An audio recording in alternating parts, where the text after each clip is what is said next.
Dr. Frederico Pinheiro esteve por dentro das negociações da TAP. Surpreendeu o anúncio recente de que o Governo vai alienar 51% da TAP, pelo menos, e pode chegar até aos 100%? Acho que me surpreendeu a mim e a muita gente, porque nós temos assistido ao longo dos anos a diferentes posições da parte do líder do Governo, do Primeiro-Ministro António Costa. Já tivemos... Eu pessoalmente, estou de acordo com o António Costa de 2015, que defendia o Estado a ter o controle da TAP com 51%. No meu entendimento, este anúncio de venda maioritária da TAP, ou entregar a privatização da TAP, entregar o controlo a uma empresa privada, acho que é um erro.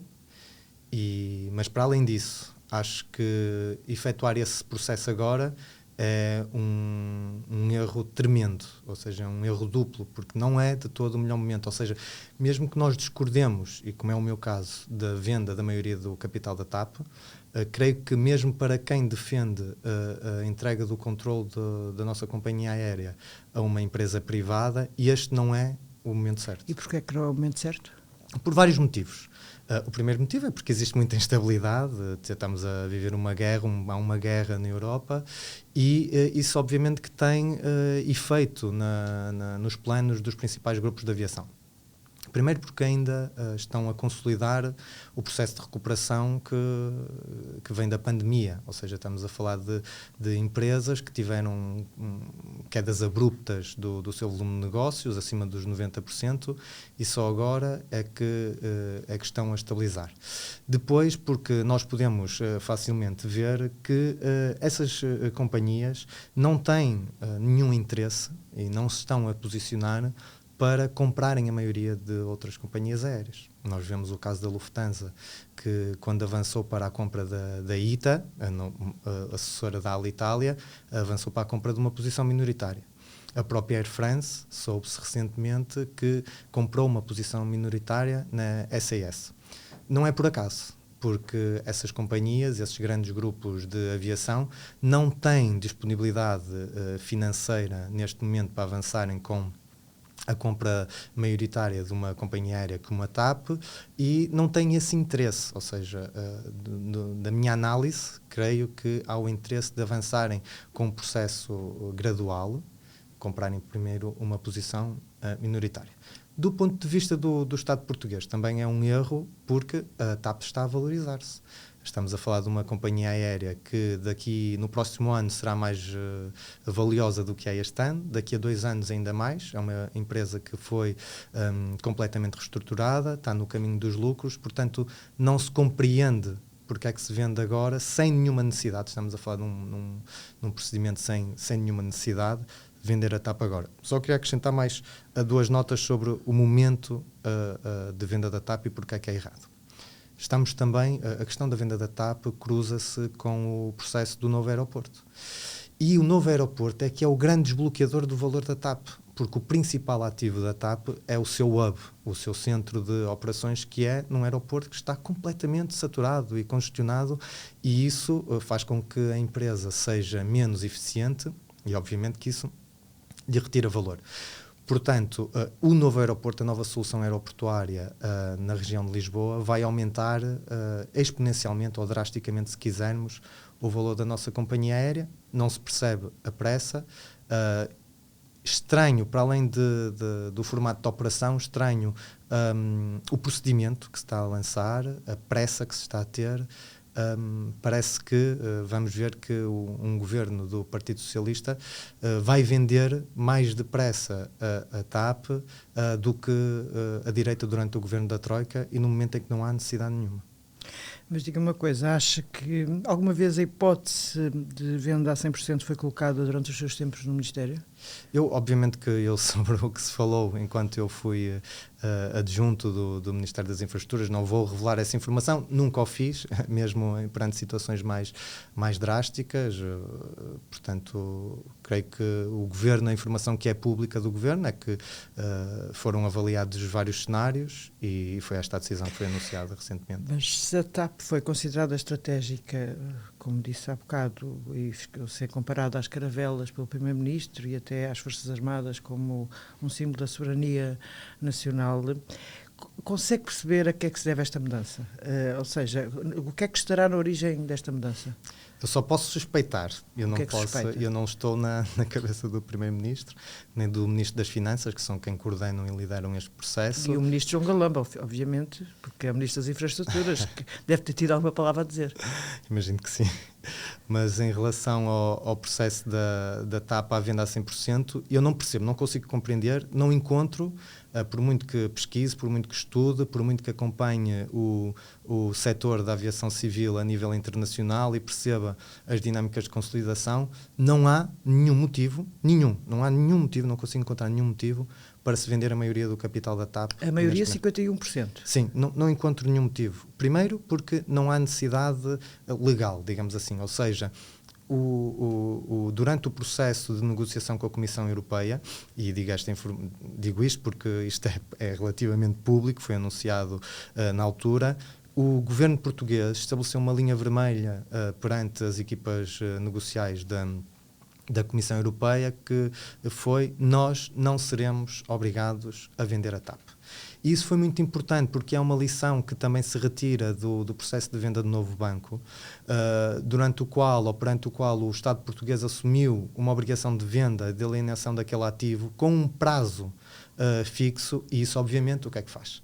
Dá um poder de negocial muito grande à contraparte do Estado, ou seja, os privados sabem que o Estado está obrigado a vender aquilo, portanto utilizam isso como um ativo na sua negociação. Portanto, isso é claro. Por outro lado, nós podemos discordar, mas o que o governo de direita, durante o período da Troika, diz muitas vezes é que foram obrigados a vender a TAP porque havia uma necessidade de tesouraria urgente. Nós podemos discutir isso, mas também podemos ver que isso não existe atualmente da TAP. Portanto, a TAP tem recursos e está a libertar capital para fazer face aos seus compromissos, tanto com os trabalhadores como com fornecedores. Não existe esse processo de urgência.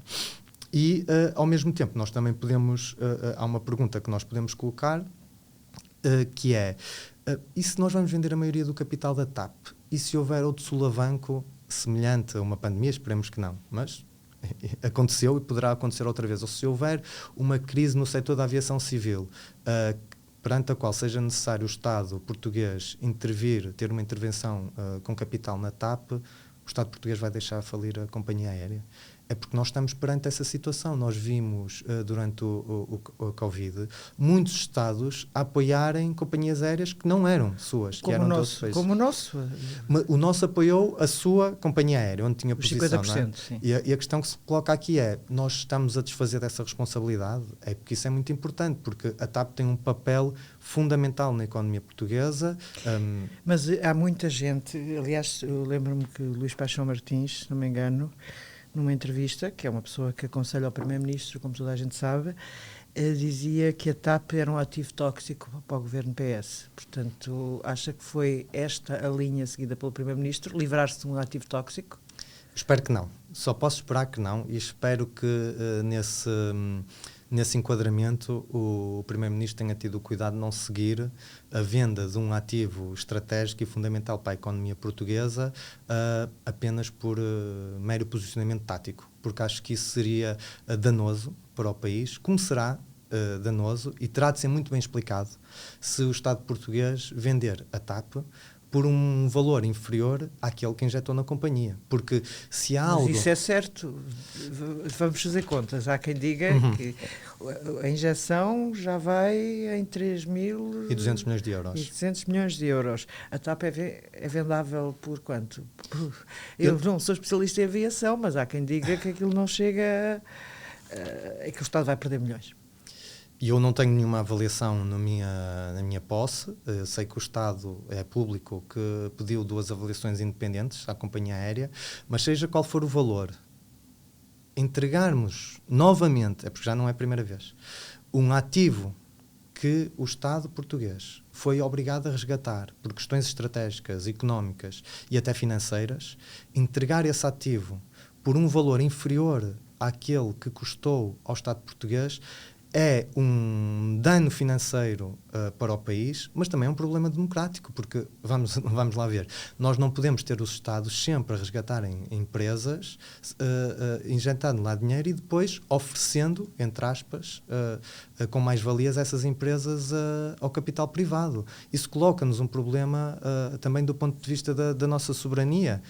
Como é que o Estado pode abdicar de um instrumento de intervenção tão crítico como a TAP numa economia que depende de forma dramática dos fluxos internacionais de turistas? Não pode ser, ou seja, o Estado não pode arriscar a perder o hub da TAP. Nós temos de ter noção disso. E daí vem também o muito interesse que os diferentes países têm numa companhia aérea como a TAP. Qualquer país daria tudo para ter um ativo como o hub de Lisboa, como o hub nacional. Estamos a falar de países como França, Espanha, Reino Unido, Turquia, vários países do Médio Oriente, que obviamente nunca abdicarão dos seus centros de operações das companhias aéreas, por causa do impacto económico, por causa da dinâmica. Mas o ministro Fernando Medina disse que isso seria assegurado. A questão do hub de Lisboa seria decisiva para qualquer privatização que viesse a acontecer. Para a privatização. Veremos como é que isso será feito, mas eu temo que isso seja difícil de assegurar, porque a partir do momento em que nós entregamos as operações de uma companhia aérea a uma empresa privada, há várias formas dessa própria empresa privada transferir o tráfego daqui para outros hubs operacionais ou simplesmente deixando de investir e deixar que isto vá morrendo. Eu creio que é importante nós vermos que, em política, nós não conseguimos contratualizar todos os compromissos. Nós vimos isso nas PPPs. Termos a ilusão de que é possível nós garantirmos operações altamente complexas com base num contrato, estamos aqui a perder alguma margem operacional, principalmente quando não é necessário, ou seja, o Estado não tem nenhuma necessidade. Há um grande risco, e estou-lhe a repetir mais ou menos a pergunta, mas há um grande risco do Estado português que colocou muito dinheiro na TAP, de facto, os tais 3 mil milhões e 200... 3.200 milhões de euros, 3.200 milhões de euros, de perder dinheiro porque não o vai recuperar com esta privatização. Será difícil recuperá-lo. Vai perder um centro estratégico de decisão, mais um, e não vai sem encaixar o dinheiro. Eu não tenho acesso a nenhuma avaliação. Só espero, enquanto cidadão, que o governo não entregue, não venda a TAP por um valor menor do que aquele que injetou na companhia aérea, porque isso seria um erro muito grave. Agora, há quem diga que ninguém vai pagar aquilo que o Estado injetou na companhia aérea. Mas o Estado não é obrigado a vender a companhia aérea. O Estado português demonstrou nos últimos anos, com todas as vicissitudes, não vamos aqui colocar para baixo do tapete todas as polémicas que existiram, umas mais graves do que outras mais artificiais do que outras, que existiram em torno do processo da TAP. Mas há uma coisa que é clara. O Estado português demonstrou que é possível ser um acionista responsável e competente de uma empresa que atua num mercado altamente competitivo e internacionalizado. O processo de reestruturação da TAP, para todos os efeitos, é um sucesso de nível internacional. O Estado conseguiu reestruturar uma companhia aérea, é verdade, com todos os condicionamentos até do ponto de vista laboral, mas conseguiu reestruturar uma companhia aérea e fazer com que ela seja, neste momento, altamente competitiva nos mercados internacionais. Mas não acha que o povo está distante disso? Eu estou-me a lembrar que quando foi a privatização de Passos Portas, quando Passos e Portas, Passos Coelho, o governo liderado por Passos Coelho, disse que queria privatizar a TAP. Houve vários movimentos sociais, nomeadamente, lembro-me de havia um que se chamava Não Tapem os Olhos. Não Tapem os Olhos, António Pedro Vasconcelos. Exato, António Pedro Vasconcelos. E agora, desde que o Primeiro-Ministro falou no Parlamento, onde admitiu alienar a totalidade da TAP, e agora Fernando Medina, Ministro das Finanças, também o admitiu, fez o decreto dos 51% e também o admitiu, eu não sinto que a opinião pública tenha tremido com isso. Não vejo outra vez o Não Tapem os Olhos em ação e as sondagens de facto dizem que os portugueses querem livrar da TAP. acha como é que se responde a isso? Não há um movimento social em defesa da TAP? Acho que não há um movimento social neste momento para muitos assuntos importantes do nosso país. Vimos agora uma manifestação muito abrangente em torno do problema da habitação, que é um problema muito premente. Mas eu creio que se nós perguntarmos aos portugueses se acham que o Estado deve vender uma empresa que é lucrativa, e eu tenho quase a certeza que a resposta será negativa. Porque não existe motivo nenhum para nós entregarmos novamente uma empresa lucrativa, e basta nós termos um pouco de memória para vermos que o histórico de privatizações que nós fizemos em Portugal é desastroso. É no mínimo desastroso. Podemos falar de empresas como a Portugal Telecom, que era uma das empresas que investia mais em investigação e em desenvolvimento do país, e isso acabou. Uma Simpor, o que é feito da Simpor? Ninguém sabe o que é feito da Simpor, desapareceu completamente. Um caso que é muito próximo do CTT, da população, que são os CTT, que tinham um serviço público de qualidade, e desde que foi privatizado transformou-se num ativo financeiro para os seus principais acionistas, e com um serviço muito abaixo do que é exigido pelo regulador. Podemos falar aqui de outros casos. Podemos falar do caso da banca, que a partir do momento em que foi privatizada dirigiu todo o seu financiamento, ou grande parte do seu financiamento, para ativos que não estão expostos à concorrência internacional. Podemos falar de muitas outras empresas, da Brisa, etc.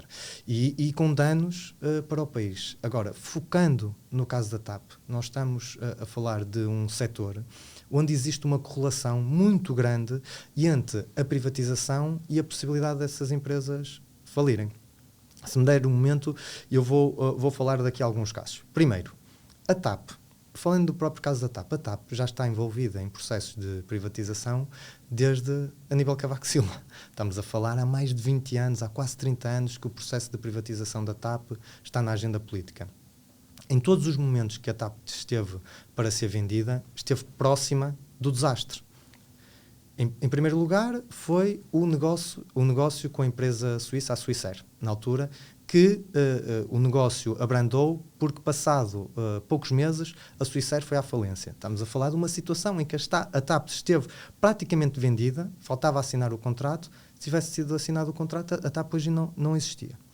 Depois temos o processo de venda em 2012 com o empresário colombiano German Efromovich, que, passado algum tempo, isso caiu, mas passado algum tempo até foi preso por causa de alguns negócios onde esteve envolvido.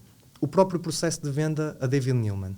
Não sou eu que o digo, é o Carlos Guimarães Pinto, que escreveu um livro sobre a TAP, da Iniciativa Liberal, o membro da Iniciativa Liberal. O próprio Carlos Guimarães Pinto admite no seu livro que, mesmo sem o Covid, a privatização da TAP, o processo de privatização da TAP, ia levar ao encerramento da empresa, porque estava num nível de insustentabilidade total. As contas da TAP estavam vermelhíssimas. Estamos a falar, a gestão privada, enquanto esteve na TAP, teve um desvio próximo dos 400 milhões de euros nas contas, um desvio negativo.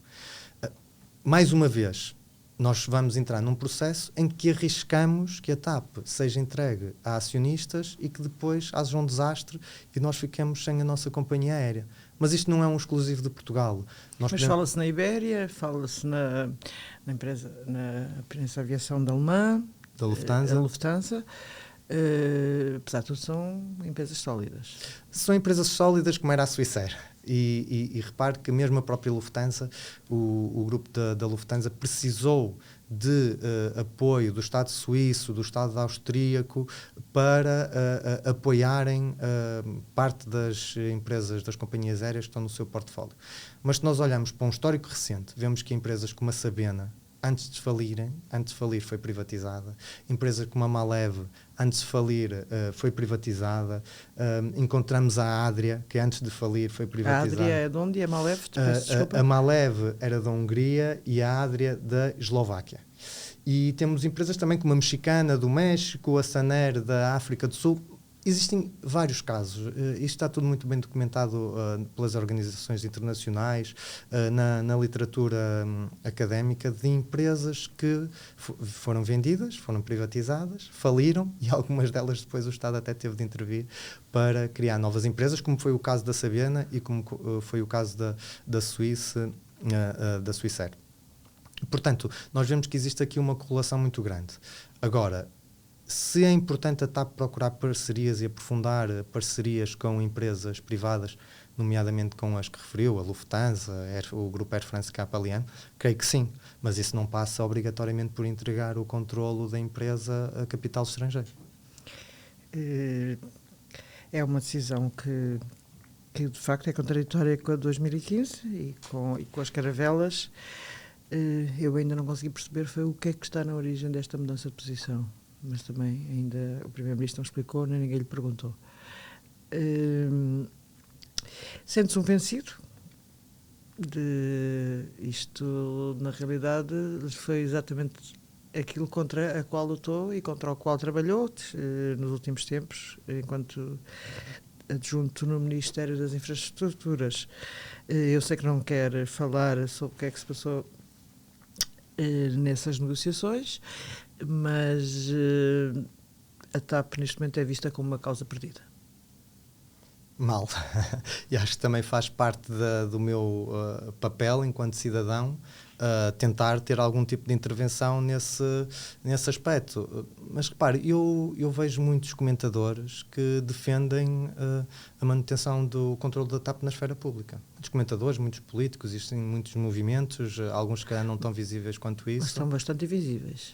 Sim, admito isso. Creio que também, como a Ana referiu inicialmente, acho que esta mudança de posição foi bastante repentina. Portanto, é normal que ainda estejamos a assistir a um tempo de organização de movimentação social para se contrapor essa ideia de privatização da TAP. Vencido, acho que em relação a isso acho que não me sinto vencido, acho que eu não coloco isso em termos pessoais nem individuais. Eu, enquanto patriota, fico muito preocupado com a venda da nossa companhia aérea, principalmente quando não existe, repito novamente, nenhum motivo para se entregar a maioria do capital da TAP. Escreveu um livro com o antigo secretário de Estado das Infraestruturas, Hugo Mendes, com o título Patos Desalinhados Não Voam. Como é que escolheram este título? E porquê é que decidiram escrever o livro? Em primeiro lugar, o título. O título é, de facto... Está relacionado com uma teoria, com um quadro teórico que nós aproveitamos, de um autor, que nós aproveitamos para desenvolver no livro e perante o qual nós depois, a partir daí, utilizamos esta questão dos patos desalinhados para o título do livro. É uma pequena brincadeira, na verdade, mas que tem um fundo teórico bastante robusto e bastante sério. Porquê é que nós decidimos escrever o livro? Primeiro porque o debate em torno da TAP, respeitando todas as posições que foram sendo explanadas e esgrimidas no espaço público, o debate está muito polarizado. E para além de polarizado, se me permite esta expressão, está muito empobrecido. Também porque se tem feito muito na comunicação social e hoje em dia a Ana já tem muita experiência jornalística, já sabe como é que era o jornalismo antigamente e como é hoje em dia. Eu, pelo menos, tenho a ideia de que o jornalismo, e é isso que nós também dizemos no livro, e isto não é nenhuma crítica aos jornalistas, mas sim ao modelo de produção de informação, é um jornalismo que tende a empobrecer o debate público, porque é muito imediato, porque baseia-se em notícias curtas, em chavões. Nós vemos que até a própria Comissão Parlamentar de Inquérito, e nós assistimos a comissões parlamentares de inquérito, que foram muito importantes, nomeadamente as comissões parlamentares de inquérito relacionadas com a banca, relacionadas com o SWOP, foram importantes para exporem realidades que até então eram escondidas. No caso da TAP dependeram muito de chavões, de posições políticas que já estavam incrustadas e cada um estava ali a defender a sua dama, digamos assim. Então o livro é uma tentativa de reflexão, digamos que é uma reflexão, é um ensaio a tentar explicar, nós tentamos explicar o que é que aconteceu e porque é que se tomaram determinadas posições e decisões públicas e políticas em torno da TAP e também a mostrar como é que se desenvolveu este processo de reestruturação da TAP. Deram um livro a ler a Pedro Nuno Santos, antes de o publicar, são amigos, é público, para além de terem sido colaboradores no passado. Nós eu e o Hugo Mendes trabalhamos juntos exclusivamente neste livro, só o nosso editor é que leu o livro. Mas agora essa questão surge não só sobre o livro, surge muitas vezes em política. Se estás a dar esta entrevista, falaste não, com... a questão não é essa. A questão é porque é obviamente que há uma cumplicidade de amigos entre vós que não passa para além das funções institucionais. Não é... Eu dou a ler coisas aos meus amigos. Faz parte da vida normal das pessoas. É porque aí passo por outra solução. Acha que Pedro Nuno Santos, com quem trabalhou e de quem é amigo, aceitaria esta solução para a TAP que João Galamba aceitou? Olha, eu sinceramente acho que sobre o posicionamento de Pedro Nuno Santos terá de lhe perguntar a ele. O que eu posso constatar é que, e isto parte da minha análise, é que, e creio que isso é claro, é que o processo ganhou uma nova dinâmica desde que houve uma mudança no Ministério das Infraestruturas. Eu acho que isso é publicamente claro e não é só a minha análise, acho que já várias pessoas a colocaram publicamente. Mas eu não sei se com o Pedro Nuno Santos seria igual, se seria diferente. Creio que o processo acelerou desde dezembro de 2022. A privatização acelerou desde que Pedro Nuno Santos saiu do governo. Acho que essa tónica, não sei se está diretamente relacionada com a saída de Pedro Nuno Santos ou se está relacionada com as polémicas em torno da TAP. Creio que é claro que o processo acelerou bastante. E acha que as polémicas podem ter tido um papel nisso? Talvez. Eu creio que nós, e tanto eu como o Hugo, no livro, tentamos explicar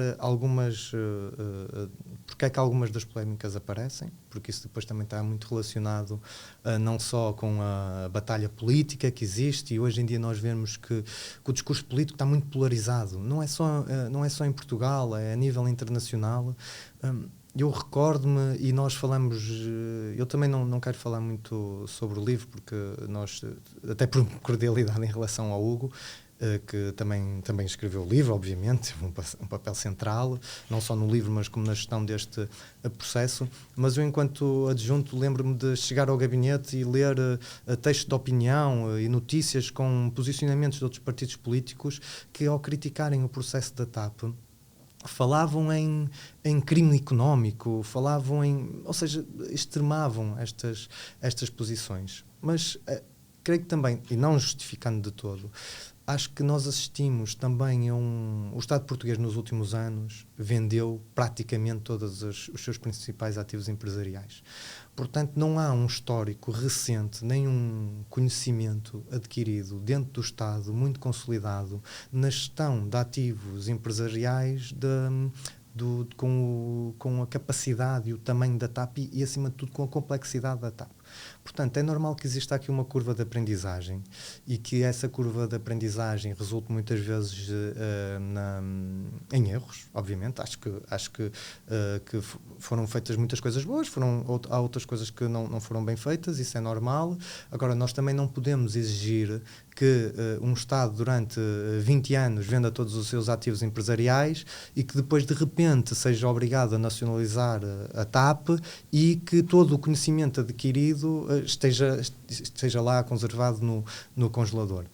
E isso também é um dos problemas com a venda da TAP, é porque nós não vamos vender apenas a TAP, mas vamos vender todo o conhecimento que existe no Estado, na esfera pública, relacionado com a aviação civil. Já vendemos o conhecimento relacionado com as infraestruturas aeroportuárias, ou seja, a privatização da ANA está diretamente relacionada com as dificuldades que o país tem atualmente para construir um novo aeroporto, porque todo o conhecimento, a grande maioria do conhecimento relacionado com infraestruturas aeroportuárias está na ANA. E estava na ANA, esteve na ANA desde sempre. A partir do momento em que nós vendemos esse ativo, vendemos também esse conhecimento. Mas acha que isso está relacionado com a demora em lançar a pedra do novo aeroporto? Ou é apenas falta de vontade política? Acho que não existe falta de vontade política. Eu vivi por dentro esse processo, também foi um dos dossiês que eu fui acompanhando enquanto adjunto. acho que lá está, tudo isto prende-se com a ilusão de que nós podemos contratualizar com entidades privadas compromissos futuros. Há pouco referiu essa questão de nós contratualizarmos a manutenção do hub. Como está recorde-se, está contratualizada com a ANA a construção do novo aeroporto. E esse aeroporto nunca mais aparece.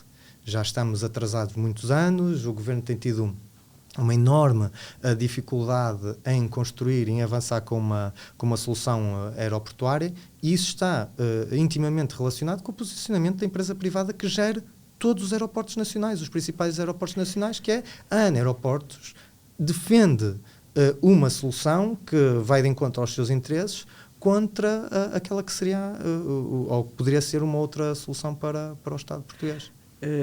Era adjunto Pedro Nuno Santos quando ele faz o famoso decreto do novo aeroporto, que depois o Primeiro-Ministro anula. Ele também aqui cometeu um grave erro ao não falar com o Primeiro-Ministro antes. Eu de facto, esse processo de diálogo não acompanhei. É algo que poderá ter de perguntar tanto ao Primeiro-Ministro como a Pedro Nuno Santos, mas não passou por mim. Mas de qualquer forma, se tivéssemos avançado, já tínhamos avançado qualquer coisinha. Eu creio que eu estou de acordo com o que diz, só posso estar de acordo e acho que toda a gente poderá estar de acordo que, não falando do processo formal, se houve comunicação, se não houve comunicação, se aquilo poderia ter sido feito assim ou de outra maneira qualquer. Creio que nós precisamos de uma solução urgente para o país e seria bom nós termos uma infraestrutura aeroportuária disponível. Eu passo muitas vezes ali no aeroporto e no aeroporto está lá uma placa da Confederação de Turismo de Portugal, que é bastante próxima dos partidos políticos à direita, portanto não estou aqui, sou completamente insuspeito para falar sobre isso, mas aquele relógio, ou digamos, aquele contador, mostra-nos que desde esse momento, desde essa polémica do decreto-lei, Portugal, por nós não termos uma solução aeroportuária, Portugal já perdeu quase 1.500 milhões de euros em receitas externas. E isso é extraordinário isso é dramático para o nosso país, porque nós precisamos muito desses fluxos de capital externo. Falámos há bocado de comissões de inquérito.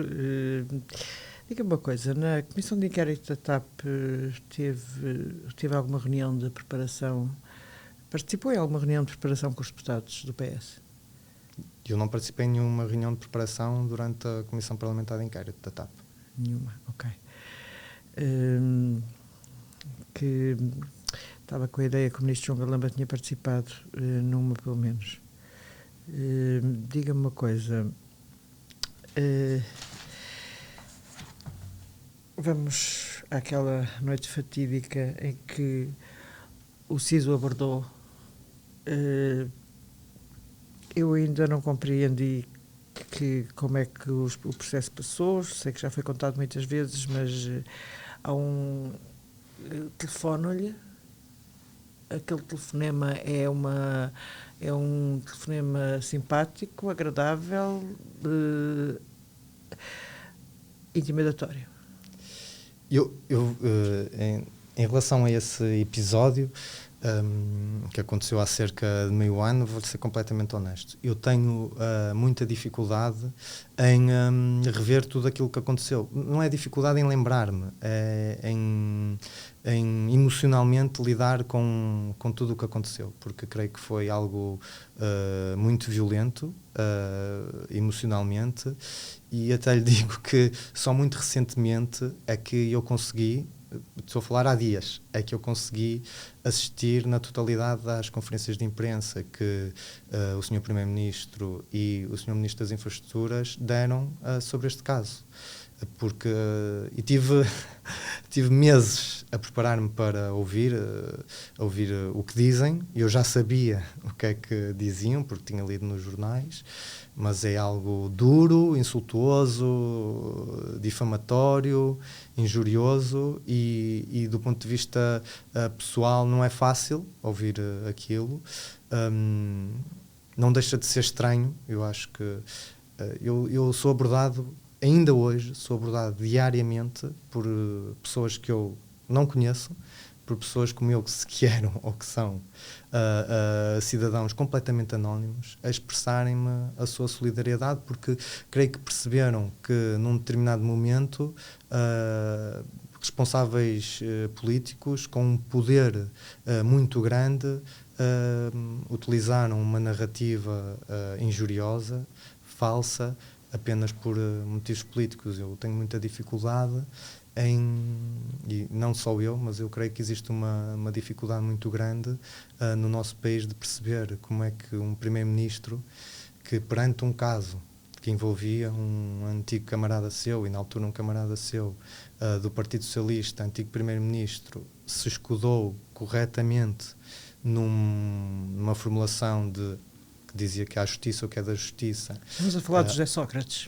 Exatamente, há política o que é da política, num caso perante o qual não tinha informação, que envolvia um trabalhador do governo que dias antes era considerado leal, era considerado competente, era considerado honesto e sincero ao ponto de participar em reuniões altamente sensíveis, reuniões altamente sensíveis, vamos ficar por aí, das negociações da Comissão relacionadas Europeia. com a TAP, por exemplo, mesmo, mesmo semanas ou uma ou 2 semanas antes de tudo o que aconteceu, em abril participei em reuniões altamente sensíveis.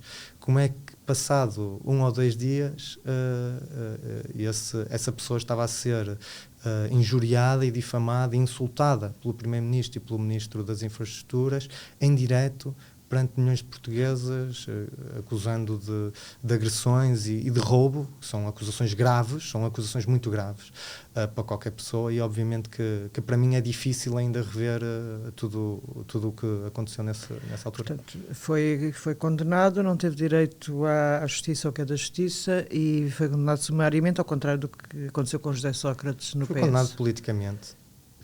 Publicamente, sim, pelo Primeiro-Ministro e pelo Ministro das Infraestruturas, que fazem umas acusações que não se devem fazer a ninguém, e pronto, e obviamente que é um caso altamente sensível. Como lhe disse, só recentemente é que eu tive condições para rever tudo aquilo que disseram sobre mim.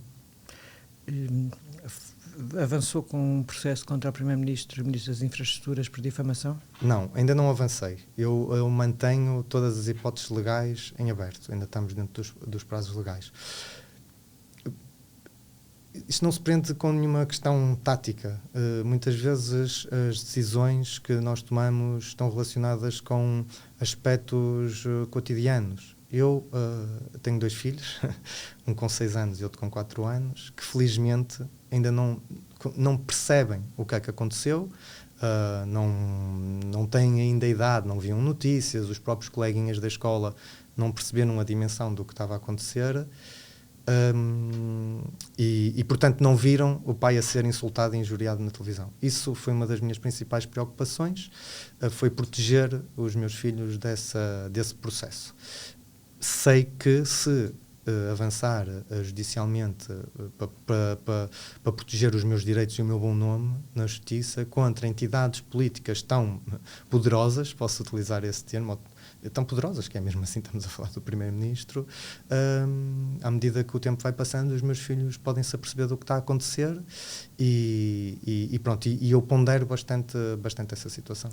Portanto, admite não avançar em nome da proteção, enfim, da saúde mental dos seus filhos? Sim, na verdade, também para me proteger e para proteger a minha família, porque estamos a falar de processos que são muito longos, são violentos, também do ponto de vista pessoal e público. Eu passei por um processo em que foram utilizados todos os instrumentos de coerção que poderiam ser utilizados. Referiu o SIS. A começar pelo SIS. A começar pelo SIS. Eu nunca imaginei ter o SIS à minha porta ou o SIS a telefonar-me à meia da noite. Portanto, eu posso imaginar o que é que pode acontecer se eu avançar com uma ação judicial por difamação e injúria contra o Primeiro-Ministro e contra o Ministro das Infraestruturas. Eu creio que é totalmente justificada, obviamente, e prezo muito o meu bom nome, mas é um processo de decisão que eu ainda não encerrei. Eu não tinha ficado com a ideia do depoimento da Comissão de Inquérito, pode ser erro meu, de que tinha havido vários telefonemas nessa noite do SIS. Sim, sempre da mesma pessoa, mas houve uma insistência grande. Portanto, creio que qualquer cidadão que estivesse numa situação destas se sentiria intimidado, obviamente. Isso também não houve, acabou por ter sido considerado legal o facto do SIS ter, no fundo, ter ido buscar o seu computador. Também não surpreendeu essa rápida... A maneira como se enterrou o dossiê? Eu não vou pronunciar sobre esse processo. Eu sou um cidadão que tende a confiar nas instituições. Não sei se esse processo ainda está aberto, de averiguação, se está fechado, se já há conclusões finais. Não o acompanho, não fui notificado de nada, não fui chamado para nada. Nunca me ouviram sobre esse processo, nenhuma entidade me ouviu sobre esse processo. Acho difícil nós tirarmos conclusões sobre o que aconteceu sem ouvirem uma das pessoas que esteve diretamente envolvida, mas nem sei como é que isso está, sei o que veio na comunicação social, mas sendo sincero não acompanhei isso, mesmo na comunicação social não acompanhei isso ao detalhe. Nunca mais teve contacto com nenhum dos membros do gabinete depois de tudo o que se passou? Não, nunca mais tive nenhum contacto.